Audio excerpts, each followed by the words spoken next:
강진이라는 곳을 처음 왔습니다. 태어나서 처음 와봤는데. 멀죠. 예, 근데 해남도 몇 번 가봤는데 옛날에 그때 대학 때 정영 선생님 되게 좋아해갖고 다산초등을 한번 가고 싶다고 생각을 했었는데 그게 30년이 지났고 기회가 되면 꼭 여기 오늘 그 사장산 저기 서울여고에서 왔는데요. 거기에 그 고려청자 있더라고요. 정말 큰 거 있더라고요. 네, 두 개 딱 있는데 제가 강진 가는지 알고 갔다는 거 아니까 뭐 이런 강진 뭐 솜씨들이 다 좋으시니까 그런 후손들이니까 실기는 어떠니 붙지 않으실까 그런 생각을 합니다. 좋은 것 같아요. 월주산. 자, 한번 해볼게요.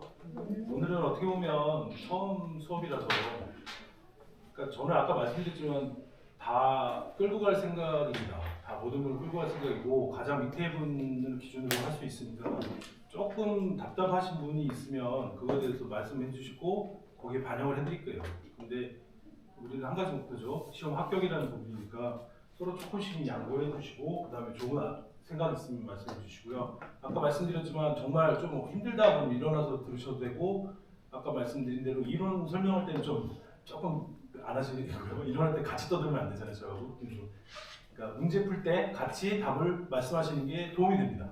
정말 제가 중간에도 그런 것도 있을 텐데요. 그림하고 말하고 눈하고 막 이렇게 같이 움직여야지 이게 기억이 나거든요. 사실 참 이런 거 저는 소모적인 행동이라고 생각하는데 시험을 위해서는 그럴 수밖에 없다 생각하시고요. 이 시간에 끝낸다 생각하시고요. 하겠습니다. 자, 저희가 우리 처음에 배울 게 이제 처음에 한번 보세요. 책을 천천히 한번 넘겨볼까요? 기본서부터 볼 겁니다. 첫 페이지는 뭐 쭉 보면 뭐 목표, 과목 소개 좀 나왔네요. 페이지가 안 나오고요. 그러니까 차림표 쭉 보시고요. 목차 보시고요. 합격 족보라고 있는데요. 예, 나중에 시간 되시면 보시고요. 안 보셔도 상관없습니다. 그러니까 예를 들어서 이런 걸 볼 때도 합격 족보를 내가 맞춘다고 생각하시면 안 돼요. 그러니까 써놓고 그걸 한번 읽는다고 생각하십니다. 그렇게 생각을 마인드를 바꾸세요. 이해가시죠? 나는 모른다. 아, 내가 이거 왜 모르지? 공부했는데? 절대 그런 생각하지 마시고요. 써놓고 한 번 더 읽는다. 키워드 아까 말씀드렸지만 다시 한번 강조드릴게요. 우리가 이런 거 있잖아요. 예를 들어서 지금 10분 위생 파트에서 다음 중 옳은 것은 이런 문제. 그러니까 예를 들어서 강진에 대해서 옳은 것은 그러면 강진을 모르시는 분들은 정말 어렵잖아요. 예를 들어서 문화, 역사 다 알아야 되잖아요. 뭐 어떤 그런 흐름 같은 것도 산업인력 관련 문제는 다행이지만 그런 문제는 거의 안 나옵니다. 나오긴 나와요. 몇 문제 나오고 여기도 나중에 교재 보면 나오는데 다 키워드가 있습니다. 뭐에 대해서 뭐는 이렇게 구체적으로 얘기를 해줘요. 그러면 그거만 기억하시면 되니까요. 예, 그렇게 공부하시면 됩니다. 기본서부터 보겠습니다. 처음에는 이제 이게 지금 저희가 배울 파트가 화학이죠. 어렵죠. 되게 어렵습니다. 분자식, 구조식 중간에 말씀드릴 게 있어요. 제가 대충 넘어갈 때도 있고 이거는 알면 좋은데 안 하실 분은 안 하셔도 됩니다 하면 안 하셔도 돼요. 사실 화학이라는 거 뭐 아까 말씀드렸지만 더하기 기호라는 거 분명히 필요하거든요. 근데 그런 걸 다 빼고 말씀드릴 수밖에 없어요. 그러니까 그걸 좀 이해해 주시고 제가 몰라서 사실 몰라서 그런다고 생각하시면 될 것 같아요. 그거 빼고서도 충분히 풀 수 있는 거 형태로 알려드리겠습니다. 우리가 이제 이게 식품가공유사 결국에는 식품가공이라는 거는 저희가 어떤 음식을 먹고 섭취를 하고 소화하고 다 그 영양분으로 빠져나가는 거잖아요. 영양분으로 소화되고 그런 어떤 전반적인 활동에 있어서 가장 기본이 되는 게 탄수화물 뭐 그런 거 이런 들어보셨죠? 단백질 뭐 그래서 탄수화물 먹으면 안 돼 뭐 이런 거 그게 가장 기본입니다. 거기서부터 거꾸로 올라가서 어떤 형태가 되고 그게 저희가 가공을 해서 만드는 식품이 되는 거죠. 그러니까 기초가 될 수 있는 이론이 처음에 나오는 식품화학입니다.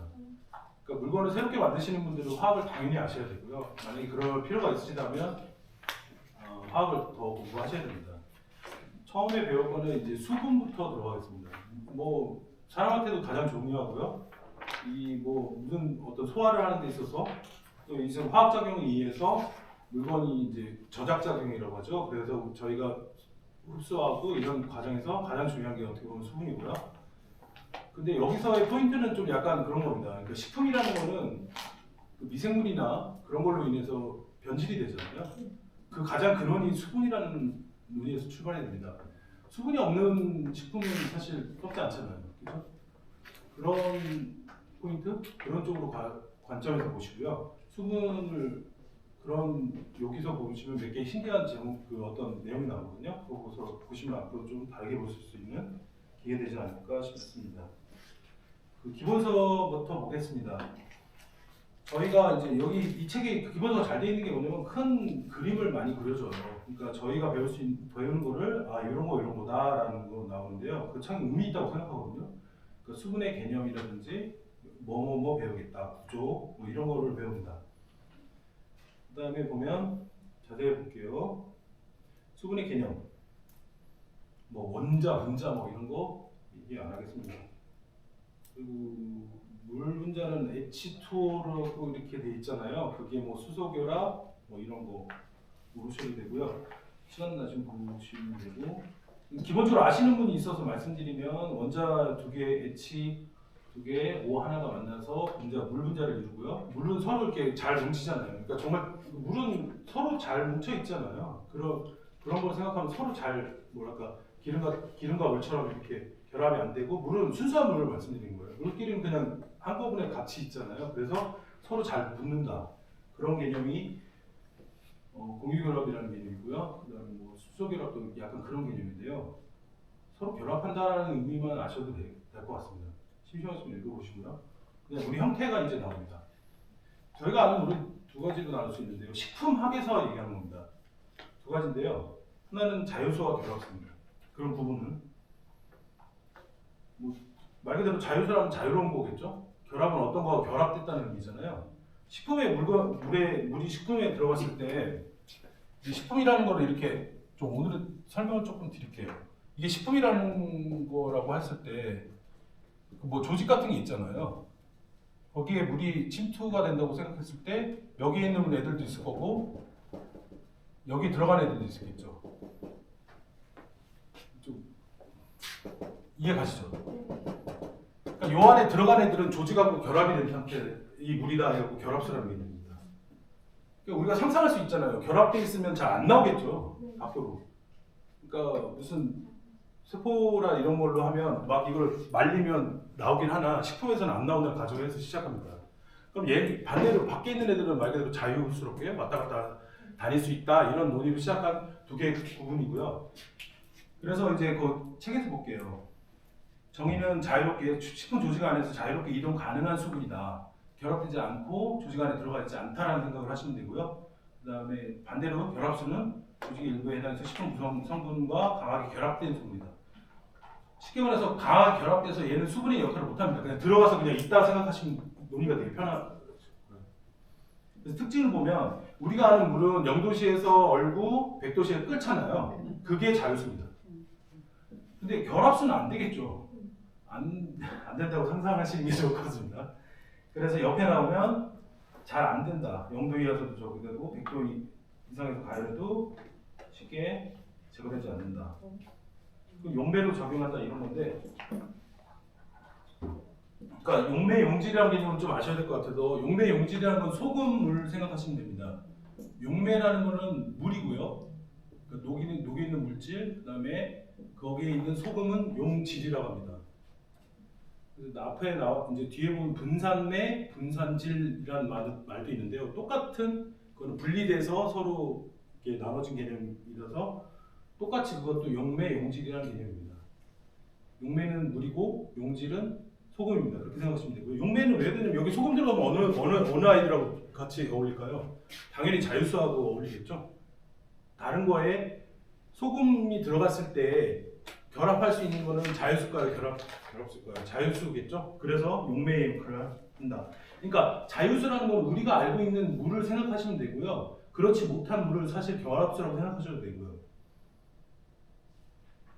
그래서 여기에는 번식도 잘 되고 자유수에는 화학 반응도 되고 건조하면 쉽게 제거 가능하다. 이런 말 다 이해 가시죠? 대충 이해 가실 것 같아요. 근데 여기서 하나 표면 장력이 크다. 이제 좀 있으면 점성이라는 말도 나오는데요. 그건 서로 결합 잘한다. 뭐 이런 식으로 생각하시면 돼요. 그러니까 왜 물이 표면 장력이 크다라는 게 뭐냐면 서로 붙잖아요. 그냥 이 한 통이 있으면 그냥 그대로 있는 것처럼 서로 잘 붙거든요. 서로 안 붙는 애들도 많잖아요. 그래갖고 표면 장력이 크다, 점성이 크다라는 게 일반 자유수다. 결합수는 다 나머지는 읽어볼까요? 용매로 작용하지 못한다. 자유수에 비해서 표현 장력 점성이 작다. 이해하실 것 같고 가장 좀 조심해야 될 게 밀도가 크다라는 건데요. 밀도는 어떤 부피에 상대된 질량입니다. 정의는. 근데 무거운 거 생각하시면 됩니다. 그러니까 무겁다. 그럼 왜 무거울까요? 자유수보다 무겁겠죠. 당연히 결합돼 있으니까. 조시가 결합돼 있으니까 무겁다 이렇게 생각하시면 돼요. 그 다음에 나머지 자유수가 갖고 있는 특징은 해당이 안 되죠. 미생물 번식 안 되고요. 화학 반응 안 되고요. 흔함력을 가해도 제거되지 않는다. 대충 이해 가시죠? 그래서 이제 제 교재로 가겠습니다. 그러면 여기서 나오는 거는 나머지는 상상하실 수 있을 것 같고요. 자유수에서는 표면 장력하고 점성이 크다라는 게 가장 키워드입니다. 서로 잘 붙는다 생각하세요. 아, 표면 장력이 뭐지? 이렇게 고민하지 마시고. 그다음에 결합수는 무겁다 이렇게 생각하시면, 근데 물론 무겁다라고는 문제 안 나옵니다. 밀도가 크다라고 나오죠. 그러니까 이해를 하실 때 그렇게 하고요. 그렇게 되고 옆에 있는 거는 그러니까 제가 중요해서 한 번 더 확인해라고 쓴 거지 꼭 나오는 거는 그렇게 정말 중요한 거는 좀 진하게 해놨습니다. 문제를 풀어볼게요. 12번 문제는 다 뭘까요? 1번이요. 예, 1번입니다. 설명이 필요하면 말씀드릴게요. 근데 설명 필요 없어서 보겠습니다. 만약에 중간에 필요하시면 얘기하시고, 그 다음에 제가 2, 3, 4번을 왜 안 했어요? 그러면 그런 얘기 하는데요. 그러면 이 문제 한 10분에도 못 풉니다. 시간이 없어서. 혹시나 개인적으로 나중에 물어보시든지 좀 더 심한 것 같지만 다 해결됩니다, 사실은. 그리고 알으실 필요가 없다는 생각도 드실 거예요. 그래서 답을 저는 형광펜이나 막 이런 걸로 칠하셔도 될 것 같아요. 그러니까 뭐 아끼시려고 조금 했다가 나중에 선생님 이게 답 뭐예요? 막 근데 몇 번이었는데 번호만 보내시는 분 있거든요. 그럼 저도 당황스럽잖아요. 그러니까 자, 같이 공부하시는 겁니다. 12번에 1번이었고요. 그 다음에 58번은 뭘까요? 1번. 예, 1번입니다. 결합수 밀도 크다 꼭 나오겠죠? 그 다음에 1번에 그 밑에 1번입니다. 1번은 답이 뭘까요? 그 다음에 틀린 거 옳은 거 꼭 표시하셔야 돼요. 제가 그거는 익명 처리 안 되는 애들이 됐어요. 안 해드렸는데 너무 기본 아닌가요? 다 하고서 저기 하면 안 되니까. 혹시 제가 좀 빨라더라도 조금 이해해 주세요. 시간상 문제가 있으니까요. 1번에 3번이겠죠?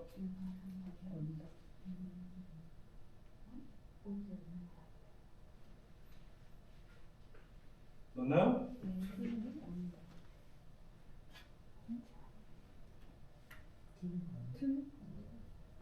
문제가 잘못된 것 같아요. 정답인데 예. 어렵지 않았던 예. 쉽게 언다라고 되어 있는데 오타가 난 것 같아요. 죄송합니다. 이런 게 좀 있어요. 맞는데요? 예. 얼지 않는다. 예. 자유수에서는 동결한다고 했으니까 얘는 얼지 않는다가 맞아. 맞는 것 예, 같아요. 예. 맞아요. 죄송해요. 1번이 세 번째 정도에 있는 1번의 답은 3번이 맞습니다. 네. 헷갈렸어요. 제가 헷갈려요. 틀린 거 맞는 거 헷갈려요. 그 다음에 그 밑에 5번은요. 1번에 4번은 맞는 거예요? 예. 여기는 4번 같습니다. 그래서 결합수가 포인트는 밀도가 크다라는 거였잖아요. 그래서 틀린 걸 맞는 거죠. 틀린 거니까 답이죠. 예. 5번은 3번이죠. 예, 3번. 예. 그다음에 11번에는요. 1번.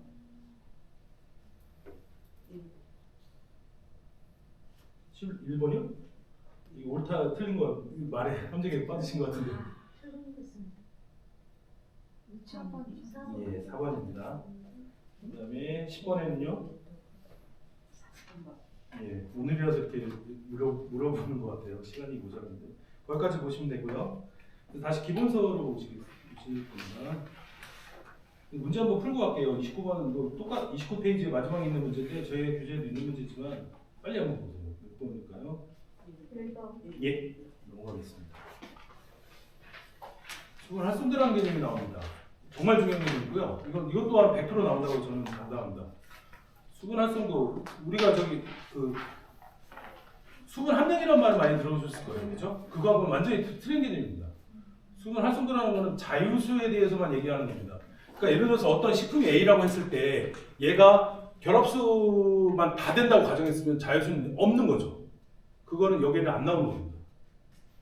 그러니까 우리가 물건 식품을 딱 얘기했을 때 저 식품의 수분 함량은 50%라고 하죠. 50%라고 했을 때 수분이 50% 들었다는 얘기잖아요. 그죠? 물이 50% 들었다는 얘기죠. 근데 여기서 말하는 수분 활성도라는 거는 말 그대로 정의가 수분이 활성화되는 거잖아요. 그럼 결합수가 활성화합니까? 자유수가 활성화합니까? 자유수가 활성화되죠. 그러니까 서로 활동하고 뭐 이런 거죠. 결합수는 말 그대로 결합돼서 사실 얘는 물이 아니라고 봐도 된다고 말씀드렸잖아요. 이해 가시나요? 그러니까 얘는 그냥 물이 아니라 자유수의 수분 활성도입니다. 그래서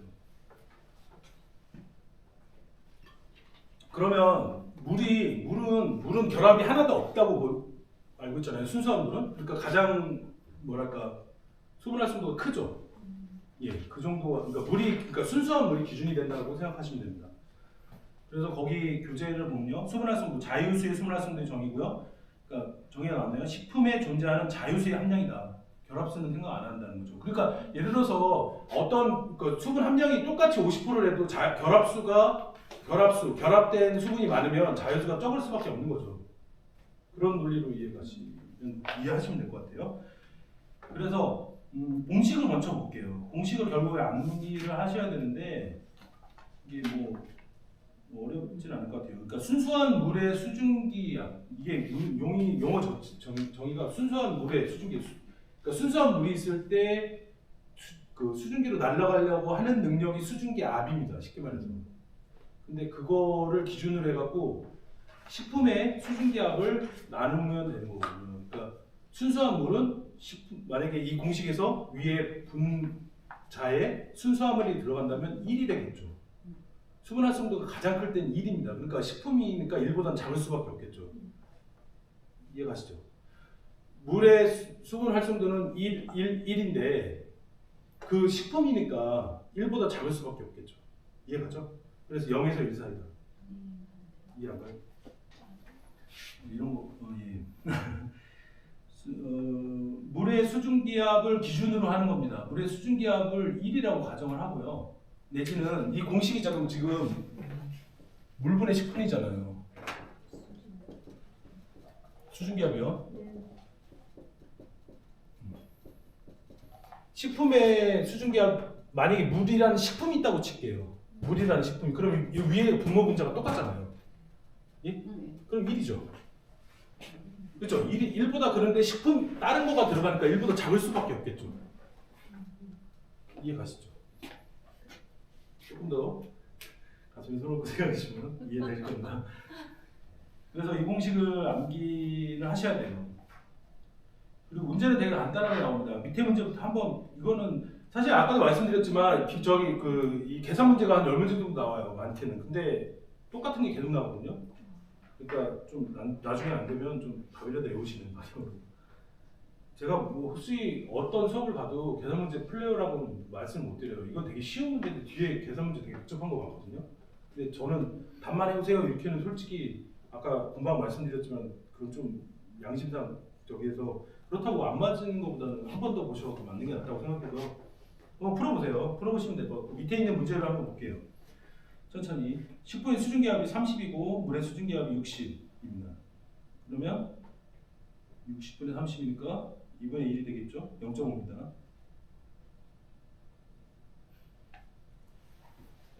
대충 적용하시겠죠? 헷갈립니까? 자, 문제로 한번 풀어보겠습니다. 제 교재로 한번 가겠습니다. 수분 활성도 액티비티 뭐 이런 거는 모르셔도 되고요. 꼭 수분 활성도는 많이 나오니까 걱정 안 하셔도 됩니다. 공식은 책하고 똑같이 써 있습니다. 밑에 미생물에 대해서는 조금 이따가 말씀드릴게요. 우선 수분 활성도로 개념을 잡고서 다시 올라와서 거기에 해당되는 문제를 풀겠습니다. 수분 활성도 문제를 한번 풀어볼게요. 수분 활성도를 바르게 설명한 것은 분자를 먼저 말하는 거죠. 이거 할 때 얘를 이걸로 나눈다 이렇게 표현하잖아요. 그죠? 헷갈리시면 안 돼요. 그러니까 되게 소극적인 문제인데 반대로 쓰는 경우가 많거든요. 그래서 예, 그거로 표시하면 되고 그다음에 문제는 보면요. 그 밑에 55번, 30, 60 똑같죠? 2분의 1 0.5 그러니까 2번이고요. 2번 10, 20, 2분의 1 0.5 똑같죠? 예, 3번입니다.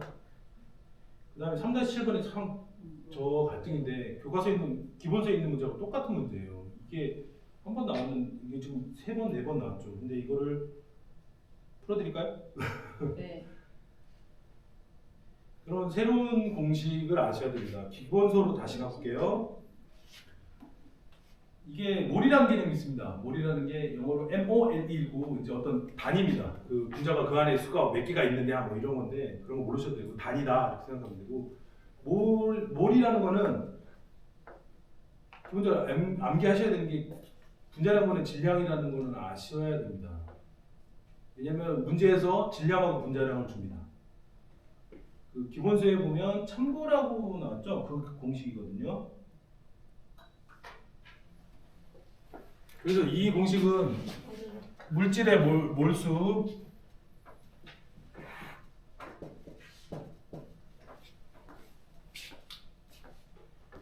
용질의 몰수 위에는 죄송합니다. 물의 몰수 더하기 용질의 몰수분의 물의 몰수 이렇게 되는 거죠. 저는 암기할 때 물질 물 이렇게 저는 이렇게 얘기할 때 암기할 공식은 문장부터 분모부터 항상 들어갑니다. 그러니까 물질 물 이렇게 해오셔야 되고요. 근데 이것도 알고 분자라는 거는 질량이라는 것도 알아야지 이 문제 풉니다. 거기서 한 단계 더 나가야지 풀거든요. 사실 이 문제가. 그래서 제가 설명을 해드리니까 필요에 의해서 하신 분들은 해보시고요. 그 문제 볼게요. 48%의 소금을 하면 수용액에서 수분 활성도는 여기서 뭘 알아야 될까요? 이 공식을 이용하는 건데 물은 나왔나요? 물이 몇 g일까요?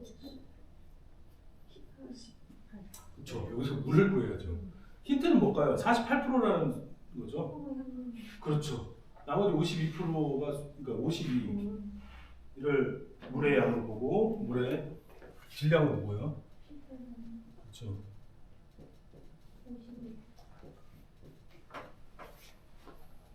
분자량은 당연히 물의 분자는 18이 나왔습니다. 그래서 18분의 52라는 게 나왔고요. 다 보면서 하세요. 괜찮아요. 공식이 어떻게 됐는지 솔직히 이해 안 하시는 분도 많을 것 같은데요. 그냥 해보죠. 그 다음에 질량, 용질의 몰수는 용질이 뭐예요 여기?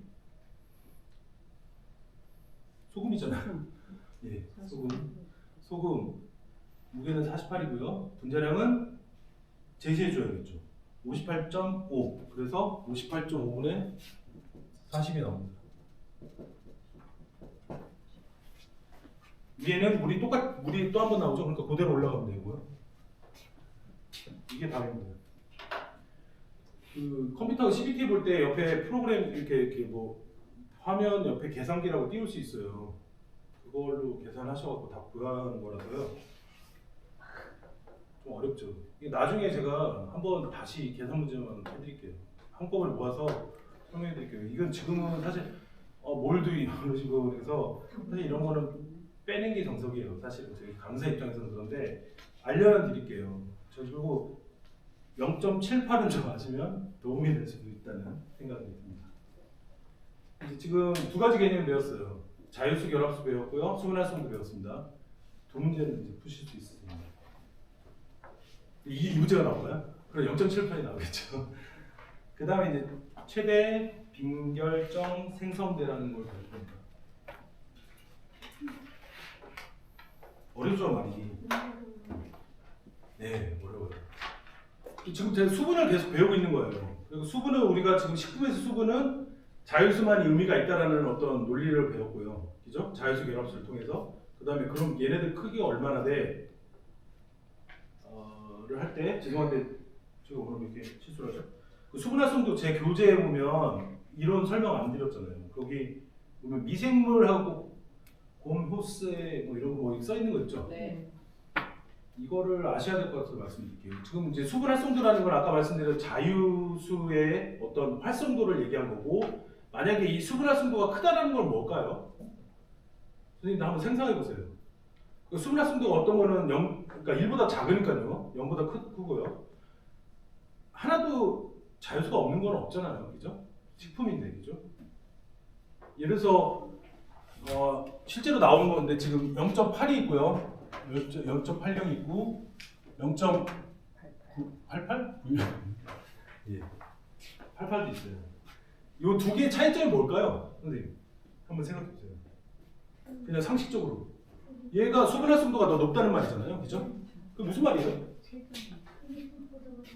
저희 여기 식품가공학에서 여기서 식품에서 얘기하는 거는 쉽게 말해서 미생물에 노출될 위험이 크다는 거예요. 쉽게 이제 부패나 이런 거 변질이 될 수 있다는 가정이죠.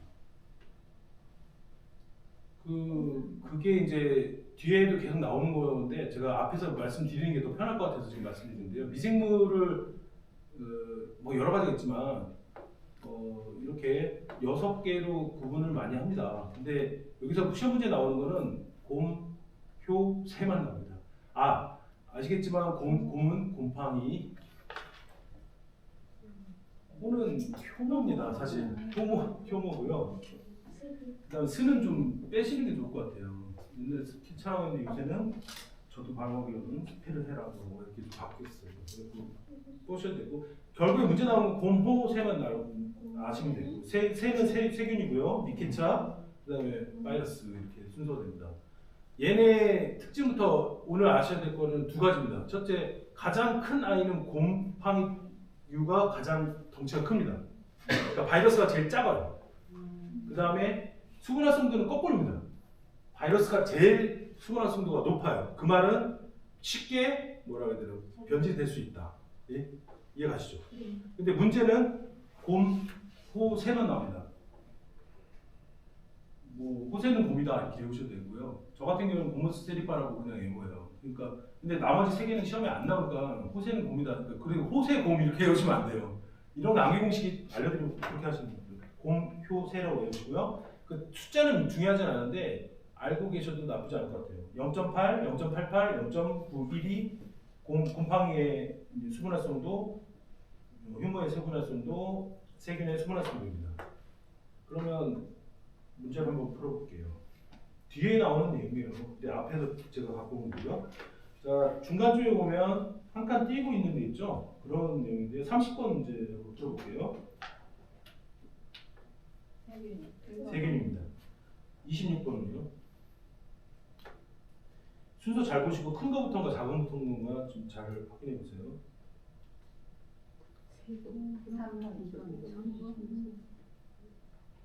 몇 번일까요? 3번입니다. 그 다음에 1번은요. 엄청 많이 나왔네요. 공효세 그렇게 쓰시면 이거 틀려요. 반대로 돼야 되죠, 그죠? 4번입니다. 그다음에 최근에 나온 문제인데요. 뭐 이런 문제 응용 문제죠. 그 문제 밑에 4번입니다. 수분 함량이 많은 식품에는 뭐가 우선 증식할까요? 곰팡이는 식품에는 수분이 많이 없어도, 그러니까 세균에 비해서요. 미생물 자체가 0.8이 넘기 때문에 0.8이라는 숫자는 되게 큰 거거든요. 근데 그 중에서 미생물 중에서 그나마 곰팡이는 수분이 적어도 살 수 있다 이렇게 생각하셔도 돼요. 많은 식품에는 세균이겠죠, 그렇죠? 1번이라고. 최근에 작년에 나왔던 문제입니다. CF인데요. 한번 풀어보실 수 있을 것 같아요.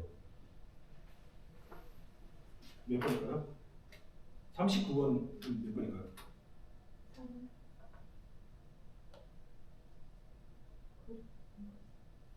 사실 저희가 효소도 안 배우고 뭐 산화, 갈변 이런 거 안 배웠어요. 근데 푸실 수 있을 것 같아서 답도 찍으실 수 있을 것 같아요.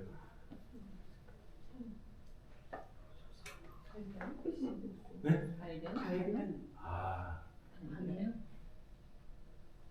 제가 이제 미생물을 얘기할 때 미생물 중에 제일 그래도 수분이 덜 필요한 게 곰팡이라고 했죠. 근데 0.8이라고 했잖아요. 네.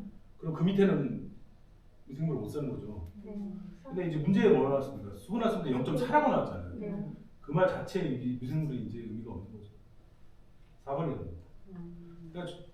그러니까 뒤로 가면 안 배운 내용도 분명히 문제가 있어요. 근데 그거는 뒤로 와서 다시 한번 모시랄 때 보라는 내용이지만 최소한 첫 장에는 양심상 아는 거를 냈겠죠. 대충 감은 보셨죠. 그래서 그 내용에서 가장 중요한 거는 수분할 수분도 공식은 최소한 아셔야 되고요. 그죠? 뭘 거기는 좀 개인적으로 선택을 해주시면 좋겠고, 미생물은 곰, 효, 새. 이거 꼭 아셔야 될 거라고 생각합니다. 아무 꼭 하셔야 돼요. 그리고 아까 말씀드렸지만 거꾸로 나오는 문제를 거꾸로 틀리시면 안 됩니다. 그 다음 기본으로 다시 갈게요. 최대 빈결정 생성대. 0도씨 이하에서 물이 얼잖아요. 근데 그걸 좀 세분해보자는 얘기예요. 그러니까 이거는 그 결합수에 대한 얘기인데요. 순수한 물은 0도씨 그냥 바로 그냥 얼겠죠. 근데 결합수는 물고 다른 조직 같은 게 있잖아요. 그러니까 식품 안에 있는 물이라고 생각해 보세요. 그럼 우리가 냉동고에 넣었을 때 얘가 점점 얼어가니까 결정이 생기면서 전체가 얼 거 아니에요, 그렇죠? 그런 얘기입니다. 말 그대로 최대로 많이 결정이 생기는 온도대가 있다. 그게 그러니까 -1도에서 -5도 사이다. 이런 얘기입니다. 모든 물건은 그러니까 냉동실에 들어갔을 때 바로 다 급냉하는 게 아니라 열기 시작하는데 언제 많이 오냐 그 온도대가 -1도에서 -5도 사이라고 하고요. 그 내용 보면 물이 동결할 때 빈결정이 가장 많이 생성되는 온도 범위다. 한 80%가 거기서 형성된대요. 그럼 -5도 지나면 거의 다 얼었다고 보셔도 될 것 같고요. 그 다음에 그러면 이제 제 교재를 한번 잠깐 보시면요. 이게 한번 생각해보세요. 선생님들이 급속 동결하고 완만 동결이 있어요. 저도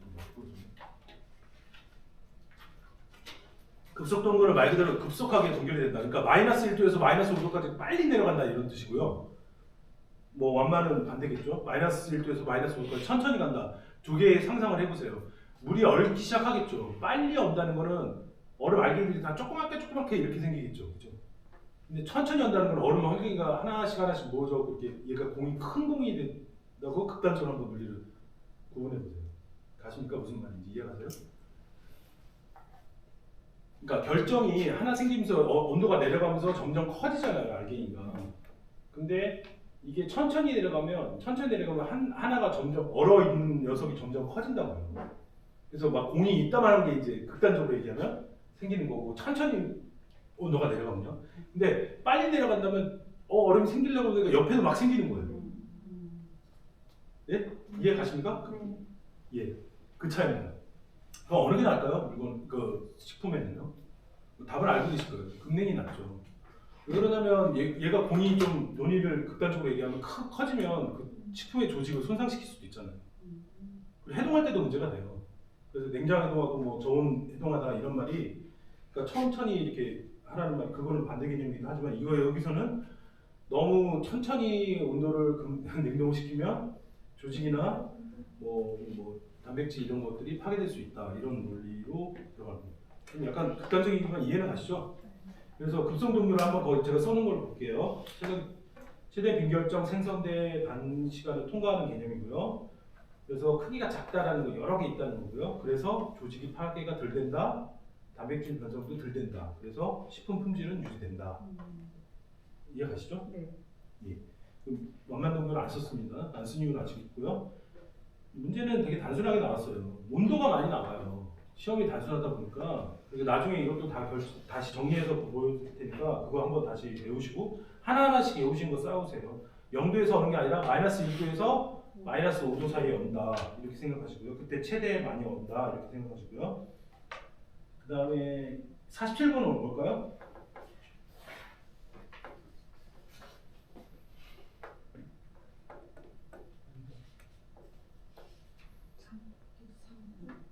훌륭하십니다. 3번입니다. 대충 이해 가셨죠? 그래서 이제 다른 개념으로 이제 네 번째 개념으로 들어가겠습니다. 기본소에 있는 수분의 분석인데요. 지금 저희가 수분을 배우고 그 다음에 탄수화물, 단백질, 지질순 뭐 이렇게 쭉 배울 텐데요. 모든 게 나중에 제일 끝에는 어떤 그 양을 측정하는 그런 게 나옵니다. 사실 쉽진 않죠. 근데 문제는 쉬운 문제도 많이 나오니까 단순하게라도 꼭 암기해 주셨으면 좋겠고요. 지금 수분에서 배운 세 가지 개념 더하기 마지막에 수분의 분석 31페이지 중간쯤에 나오는 게 있습니다. 총 세 가지인데요. 수분을 분석하는 거는 세 가지입니다. 우선 그것부터 아셔야 되고요. 칼 피셔라는 사람이 만든 거고, 그다음에 상압 가열 건조법이 있고요. 그다음 넘기시면 습식 수분 함량 계산이라는 게 있습니다. 말이 되게 어렵죠. 문제는 어떻게 나올까요? 다음 중 수분 분석 방법이 아닌 것은 이런 게 기본입니다. 세 가지를 암기를 하셔야 되는데 개인적으로는 습식이나 가열 이런 거는 이해하실 거라고 생각하고 칼만 좀 아셨으면 좋겠어요. 칼 피셔가 수분 분석 방법의 기본이 들어간다. 그리고 이제 분석을 할 때 이제 탄수화물도 그렇고 정성 실험하고 정량 시험이라는 말이 나옵니다.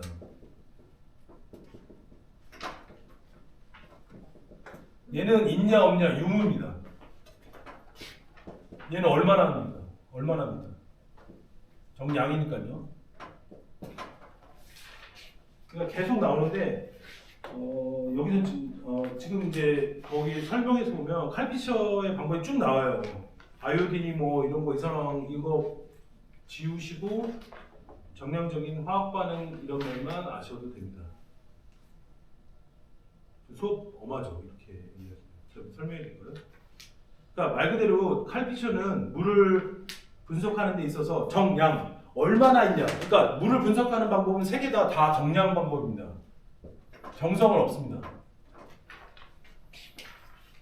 얼마나 있냐. 그리고 칼피셔는 그걸 화학 반응을 이용해서 분석을 했다만 아셔도 됩니다. 그 다음에 상압 가열 건조법인데요. 무슨 말일까요? 위에서 압력을 준대요. 그리고 가열을 한대요. 그런 얘기겠죠? 그러니까 물을 우리가 분석할 때 가장 기본적인 게 뭐가 있을까요? 건조를 한다든지 가열을 해갖고 얘가 날라가 증발했어. 그러면 처음에 있던 양하고 나중에 있던 양이 얼마나 있냐 이런 걸 분석하는 겁니다. 지금 나머지 두 가지 다요.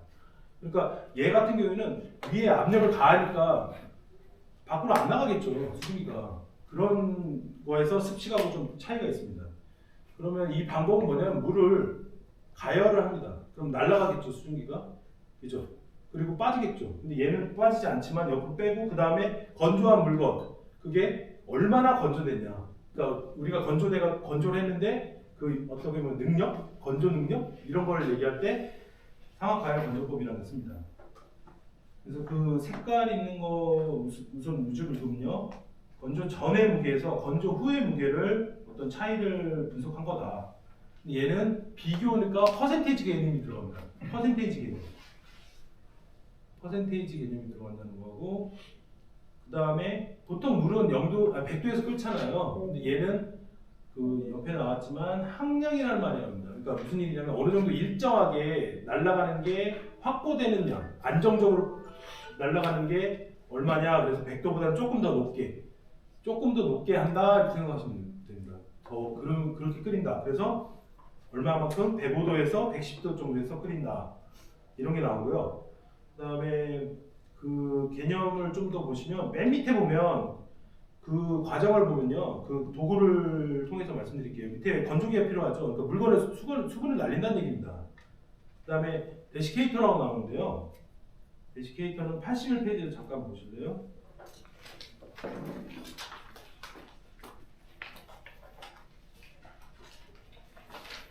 (81페이지) 보면 건조기구라는 게 나오죠. 이거 많이 어디 보신 것 같지 않습니까?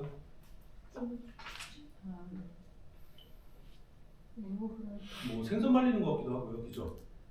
근데 얘는 이제 수분이 못 들어오게, 그러니까 건조한 상태에서 그 이상 나머지 그러니까 안정된 상태에서 더 이상 수분이 못 들어오게 뚜껑을 막은 겁니다. 건조한 상태로 두는 거다. 건조하다는 게 데시케이터인데 그런 기계니까 건조기. 그래서 데시케이터라는 말이 뒤에도 나오고요. 여기서 나옵니다. 다시 앞으로 볼게요. 측량병이라는 건 말 그대로 그러니까 옆에 써 있네요. 정확한 무게를 잴 수 있는 비거 같은 그 병이라고 생각하시면 됩니다. 그러니까 병에 수분 있는 걸 담아서 건조시킨 다음에 그 양을 측정하는 그러니까 놔두는 그런 세 가지가 있다고 생각하시면 돼요. 넘겨서요. 습식 수분 함량이라는 거는 말 그대로 상압하고 똑같은데요. 그냥 우리가 물 끓여갖고 날려갖고 얼마나 남았냐 그런 걸 얘기할 때 이 계산법을 쓰는 겁니다. 그래서 보면요. 계산 방법은 시료를 고온으로 가열해서 수분을 제거하기 전과 후의 무게를 측정한 후 전후 차이를 계산식을 이용해서 수분 함량을 산출한다. 이렇게 나왔죠. 이해 대충 가시죠? 세 개 차이점을. 칼 피셜은 무슨 분석 방법이라고요? 수분입니다. 그래서 밑에 문제를 한번 볼게요. 그 교과서에 있는 문제입니다. 그래서 교과서에 있는 문제 보면 물과의 정량적인 화학 반응을 위해 수분 함량을 측정하는 방법은 예. 그 다음에 밑에 보면요. 수분 정량별 조금 어렵긴 한데요. 앞에 걸 왔다 갔다 하셔보셔도 되고요. 3번입니다. 이게 말장난인데요. 건조한 다음 남은 거에서 처음에 건조하기 전 거를 뺀다는 게 말 자체가 안 되죠. 이해 가시죠? 그러니까 건조하기 전에서 얼마나 건조됐냐를 판단하는 거였는데 말을 바꾼 거죠. 지금 말해서. 예? 아 예. 저 특별하게 제가 그냥 말씀하셔도 쭉 나갈 테니까 뭐 질문하실 분 손 드시고요. 그냥 입으로 하셔도 됩니다. 그래서 제 요약집을 한번 다시 볼게요. 수분의 분석 방법입니다. 정성 시험은 없고요. 정량 시험은 세 가지가 있는데 칼피셔, 건조법, 습식 이렇게 세 가지로 나눌 수 있고요. 아까 말씀드렸지만 그 습식 건조 습식 수분 함량 방법은 그러니까 건조법하고 똑같다 그런 얘기고요. 그다음에 위에 있는 상압식 가열 건조 전에서 후를 뺀 양을 나눠준다. 문제를 한번 볼게요. 이게 제가 어느 정도까지 설명을 해드려야 될지 되게 애매해요. 그러니까 막 되게 자세하게 설명해드리고 싶은데 그럴 시간은 없고 최대한 지금 제가 시간을 설명을 쉽게 하려고 그러니까 시간이 많이 지나가는데 문제를 한번 보면서 이따 나중에 수업 다 끝나고 한번 여쭤볼게요. 수업 방식을 이렇게 하는 방법이 괜찮은지 한번 계속 생각해 보시면서 수업을 하죠. 네, 문제 볼게요. 12번 답은 뭔가요? 예, 16번은요? 말씀드릴게요. 12번 2번입니다. 16번은요? 예. 켈달입니다. 4번입니다. 참고로 단백질을 구분하는 건데 하여튼간 예, 4번입니다. 48번은요? 2번입니다. 그 다음에 기본서에서 봤던 문제인데요. 44번은 뭐였죠? 예, 전에서 후를 빼는 거라고 말씀드렸죠. 그 다음에 건조법 참 이렇게 말을 빼죠. 그래서 썼는데 상압 가열 건조법인데요. 원래는 근데 필요 없는 기구는요. 전기로 2번입니다. 넘겨서요. 27번에는 뭘까요? 그렇죠. 백부도 높은 이유는 백보다 약간 높게. 아까 영도하고 똑같은 개념이라 생각하시면 돼요. 얼음이 딱 0도에서 오는 게 아니라 마이너스 5도, 마이너스 1도에서 마이너스 5도 사이 원리 시작한다. 100도에서 끊는 거지만 확실하게 안정된 양을 측정하기 위해서 105도에서 110도로 가열한다 이렇게 생각하시면 돼요. 그리고 39번도 1번이고요. 위에 27번은 4번이었습니다. 그 다음에 8번인데요. 자, 수분 함량 계산 공식은 나왔습니다. 제일 어려운 문제 중에 하나고요. 뭐 솔직히 빼셔도 되고요. 하실 분들을 위해서 잠깐 설명을 드리면요. 어차피 그 공식은 대충 아시잖아요. 수분 전에서 후를 뺀 거를 나눠준다 이렇게 아시죠? 한번 찍어보세요. 몇 번일까요? 1번. 네 맞습니다. 1번입니다. 그 기본서에 그림이 잘 나와서 그 문제 기본서 똑같은 문제거든요. 기본서로 잠깐 보여드릴게요. W도 똑같죠. 표시되는 그러면 그 32페이지에 보면 그 그림 나와 있는 걸 설명드릴 건데요.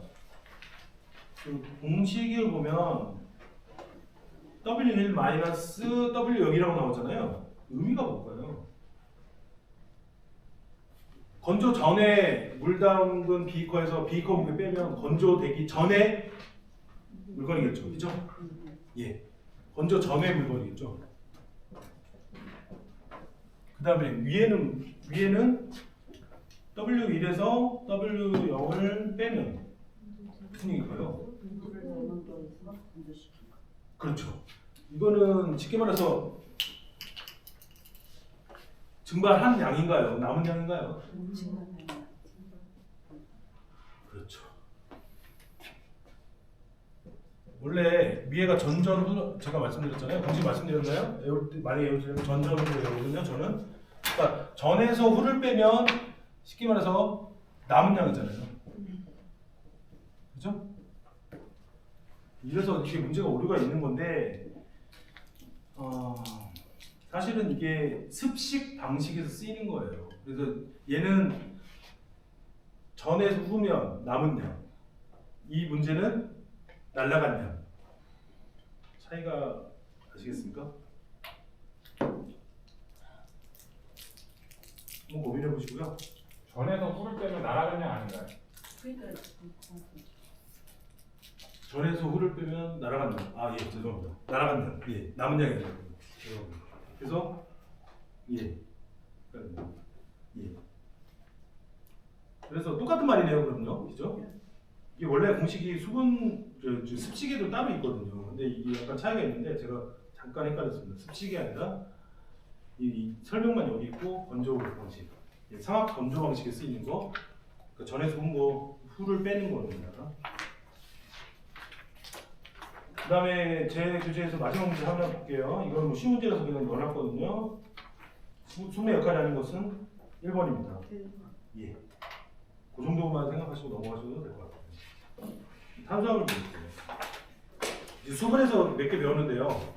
두 가지는 정말 꼭 나오는 거고요. 활성도하고 그 앞에서 배운 자유수 문제는 꼭 아시고 가시면 좋겠고요. 탄수화물, 단백질, 지방 이런 순서로 갈 텐데요. 재미없는 단어라서 최대한 쉽게 설명하려고 노력하겠습니다.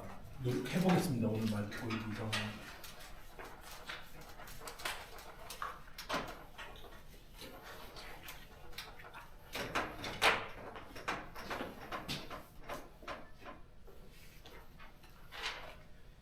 우선 기본적으로 탄수화물이나 단백질이나 지방이나 뭐 어떤 분류 이런 게 많이 나오죠. 그러니까 뭐 단당류, 다당류 이런 걸 알고 계신 분이 계시다면 그런 구분 문제가 가장 많이 나옵니다. 다음류, 단당류인 것이, 다당류인 것이 이렇게 나옵니다. 그러니까 탄수화물의 성질 뭐 이런 것도 중요한데 그런 부분은 조금 제가 중간에 말씀드리겠지만 빼셔도 됩니다. 최대한 천천히 읽어볼게요. 탄수화물은 정의부터 보겠습니다. 뭐 초라고 읽으셔도 되고요. CHO 뭐죠? 이거는 기본적으로 알죠.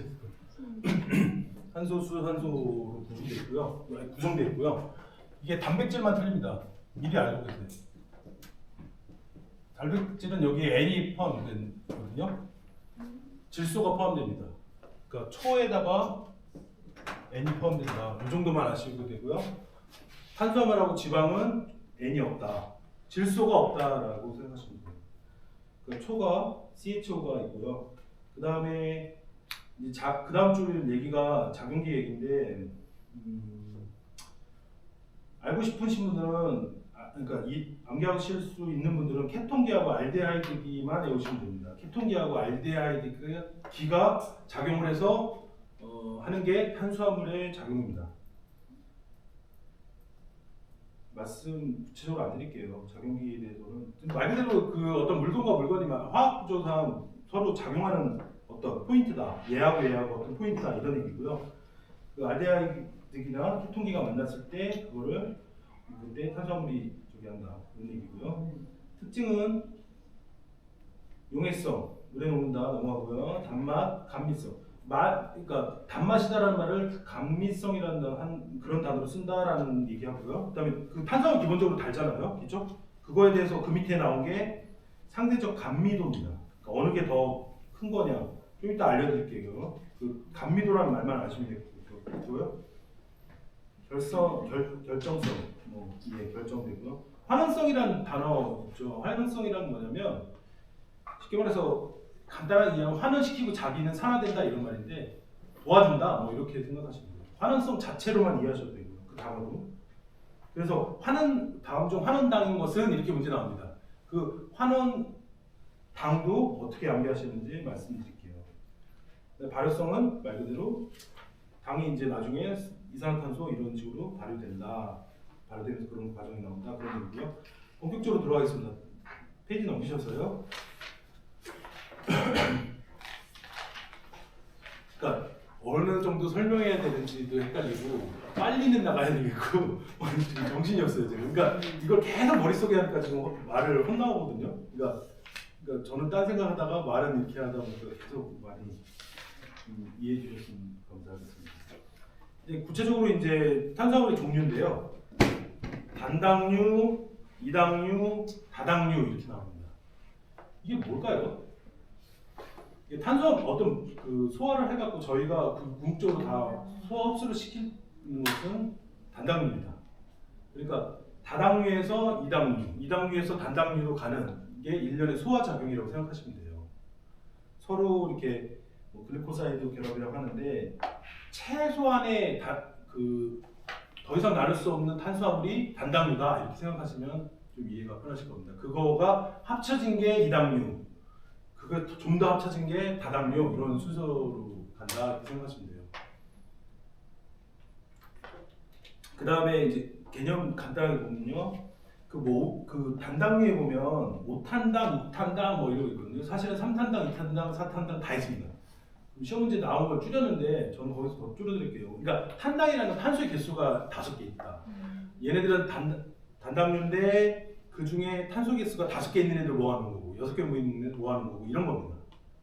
많죠, 그죠? 그냥 개념만 조금씩 보고 다시 자세하게 들어갈게요. 그 다음에 당 유도체라는 건 무슨 말일까요? 당에서 유도된 물건이다 뭐 이런 뜻이죠. 그냥 당 알코올이라고 생각하시면 돼요. OH가 들어간 알코올 성분이 그러니까 카보닉을 해갖고 되는 건데 그냥 당 알코올이라고 생각하시면 되고요.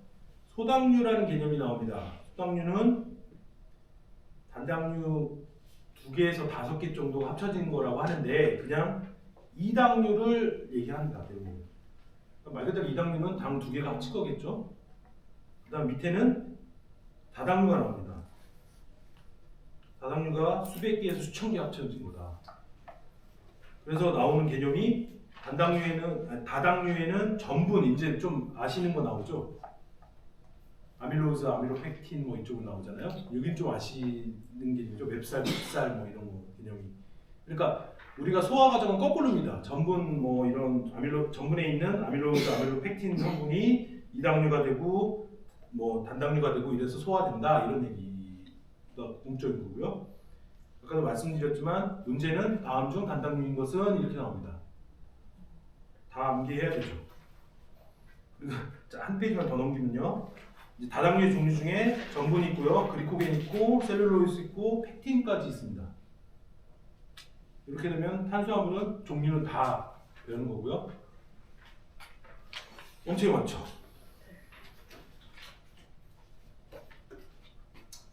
그래서 여기서는 좀 암기가 필요해요. 사실 암기가 필요해서 제가 최대한 쉽게 만든 게 제 그 책에 있는 건데요. 요약서를 한번 보고서 다시 올게요. 기본서로. 그러면 좀 이해가 가실 것 같아요. 사실 평상시에 이거 아시는 분들한테는 좀 짜증이 날 거예요. 지금 왜 저렇게까지 얘기했지? 근데 모른다고 가정해서 지금 하는 거니까 좀 이해해 주시고요.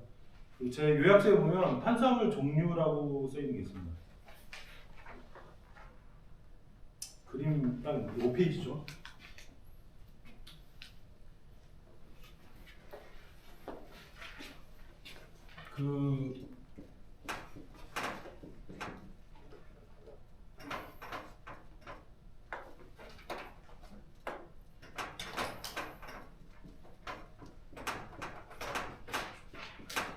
이건 좀 알아주시면 좋겠어요.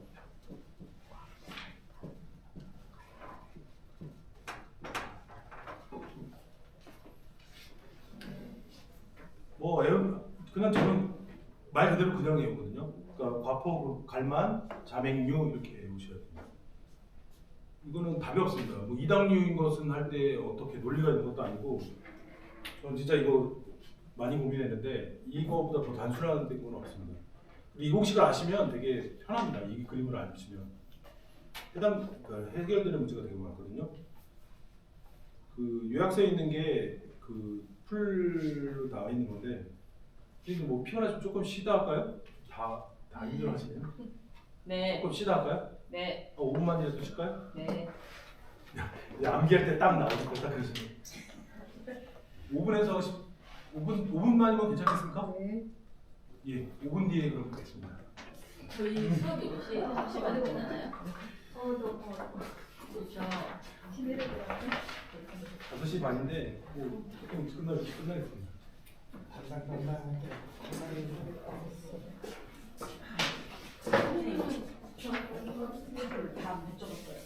예. 예. 저도 그래서 표시는 뭐 틀린 게 있더라고요. 저도 표시해서. 예.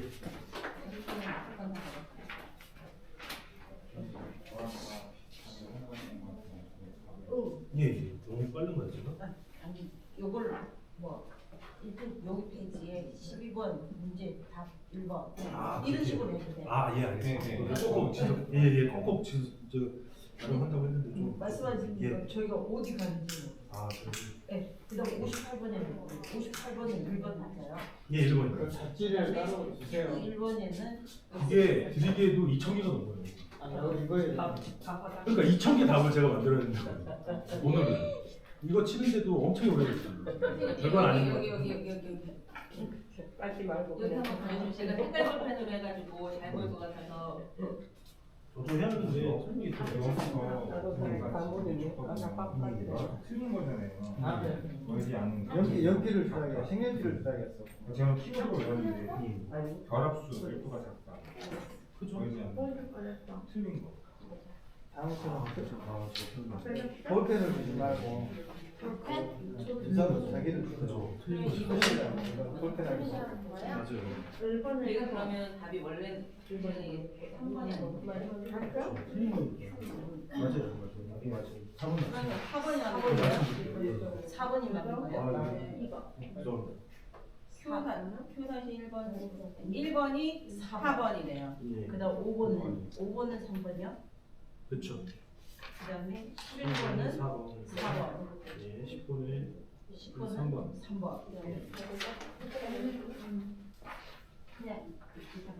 아니요. 계실 때 진짜 아, 그럴까요? 아, 그래요. 다시 맞아요. 애가 예. 어쨌든 번호를 보시고 왔을 때 거기를 보시면 아, 이게 빽빽하다 보니까 놓치거든요. 예, 예. 그래서 몇 번 이조 하실 때 넘어갈 때 12번에 몇 번, 아, 예, 예. 58번, 58번에 몇 번 이렇게 아, 예. 되시면 좋고요. 그리고 하나 예. 처음에는 수업 방식을 모르겠고 저희가 어떻게 아는 것을 이해해보려고 했어요. 근데 지금 기간에 비해서 많잖아요. 자격증반이잖아요. 저 이해를 포기했거든요. 문제에 필요한 이론들만 정리해 주시잖아요. 그냥 외우라고 요 부분은 요러라는 그냥 이렇게 찍어주셨어요. 네, 저도 그렇게 하면 편하죠. 근데 그렇게 될까요? 그거 설명하셔도 이해를 따라갈 수가 없어요. 그러니까 오히려 이해하려다가 문제를 놓쳐버리더라고요. 그래서 그냥 쭉 설명해라. 예를 들면은 그 공식 같은 거 개념만 잡아주시고 나머지는 키워드 그냥 외우라고 하는 것들만 알려주시면 예. 제가 100점 받으려고 온 게 아니잖아요. 그렇죠. 그거를 얼마큼 외울 수 있는지 그게 싸움을 아니 제가 그런 얘기 많이 했는데 우리센터에서 그렇게 한다고 그러니까 좀 설명을 해라. 그렇죠. 그러니까 이게 어려운 거예요. 어느 설명까지 해야 되는지. 그냥 제가 계속 갈등을 하면서 이거 나오려다가 빼고서 이쪽으로 가니까 말이 헛나가고 되게.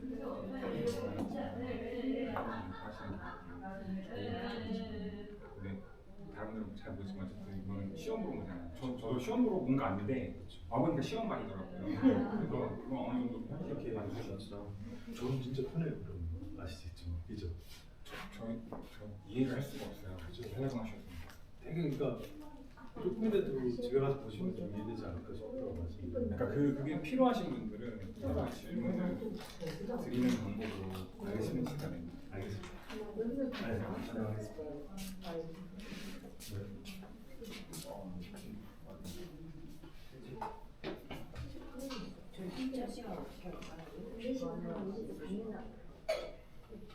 수십 원 거줬잖아요. 20원.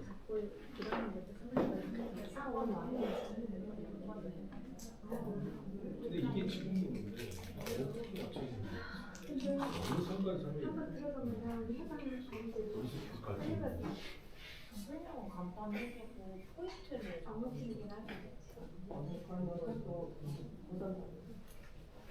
이게 오늘 2만이 갑자기 나가고 대표적인 거.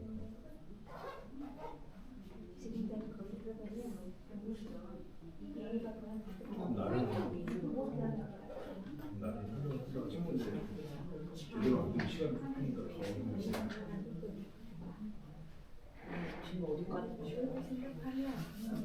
조금 더 해야 되는 거지. 아, 예, 그렇게 50분하고 10분씩은 현장까지는 가요.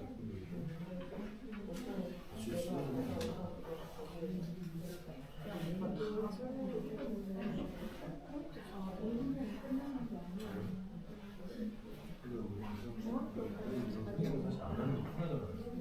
불편하죠.